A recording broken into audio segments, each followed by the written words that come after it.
All right, welcome, ladies and gentlemen, to Unit 6, Lesson 1, looking at estimating finite sums. Looking at a few things that we looked at the end of our last book. We looked at pre-calculus, looking at the rectangular approximation methods. We actually looked at the left approximation and the right approximation. And what we're going to add to today is our midpoint approximation method. So what we're going to look at is kind of refreshing our memory over to what the problems actually looked like. So on the left picture here, we have a velocity function. And this velocity is constant of 75 miles per hour.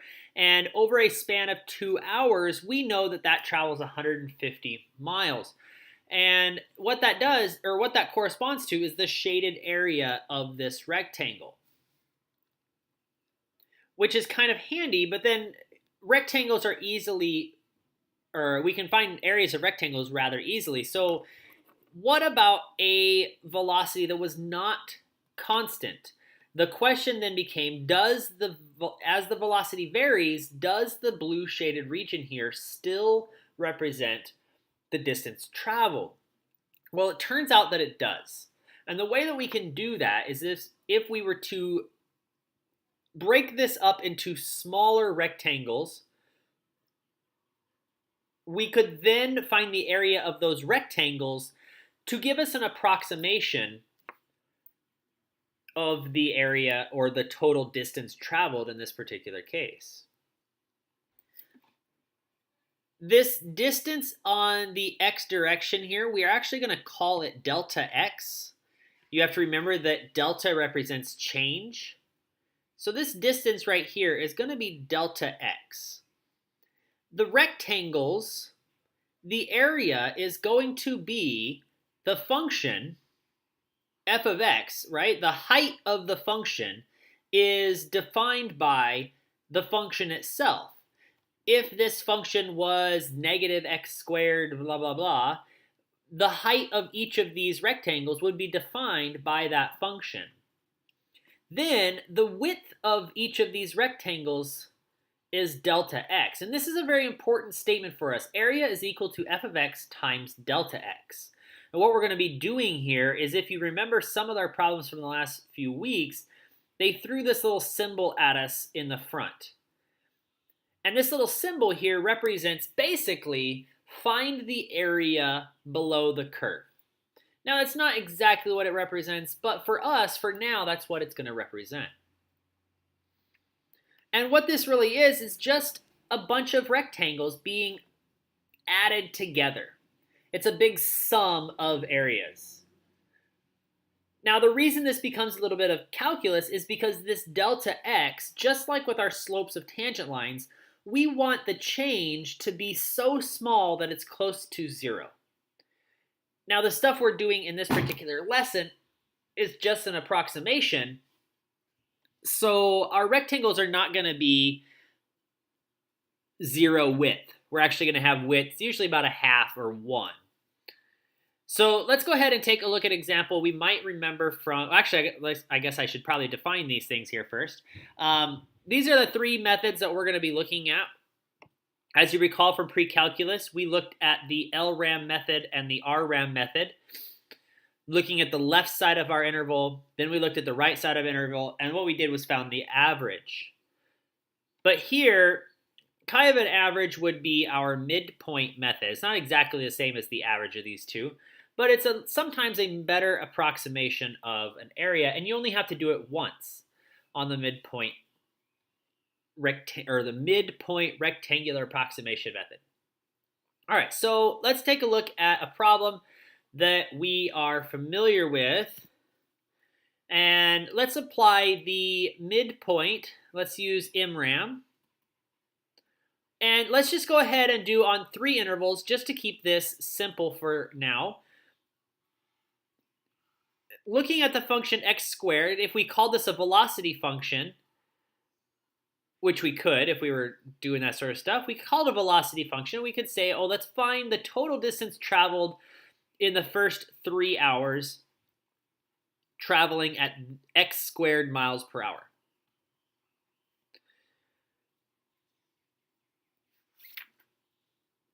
All right, so let's look first at our intervals from 0 to 1, 1 to 2, and 2 to 3.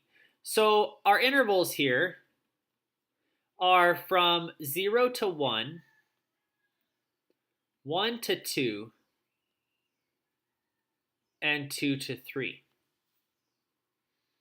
That means our delta x, the change in x, is going to be 1 in each of these rectangles. Let's see here. The height, the midpoint from between 0 and 1 is 1/2. And plugging 1/2 into our function x squared gets 1/4. For the next subinterval, the midpoint there between 1 and 2 is 1.5, which is 3/2, and if we square that, we get 9/4.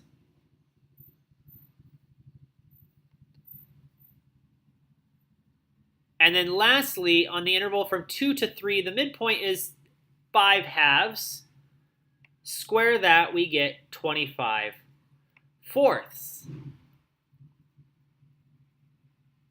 Then if we looked at the area of each of these rectangles, I didn't draw them in, but if we looked at the rectangles,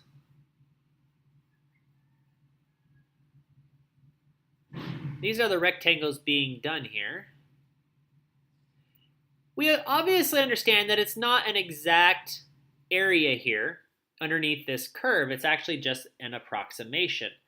So the area for this first subinterval is 1/4. The area for the second subinterval is 9/4, and the area for the third subinterval is 25/4. If we added these things together, we would get 35/4, which is 8.75. So we get an approximation of 8.75. Now, knowing the calculus behind this, the actual area is 9. So it sounds close, but the more subintervals that you do, the closer approximation you will get to the exact area. And obviously, like I mentioned before, what we want to try to do is get that delta x down as close to 0 as we possibly can.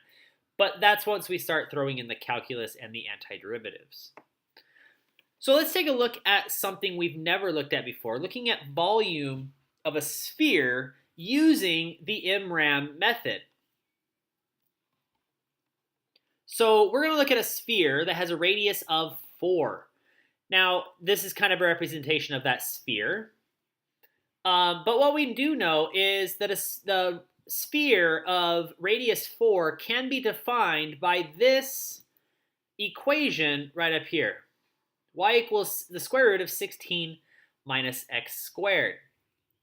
And if we took that line and we rotated it around the x-axis, it would create a sphere defined by this equation. And why that is nice, or why that is helpful, is now we know the distance from the x-axis to that curve.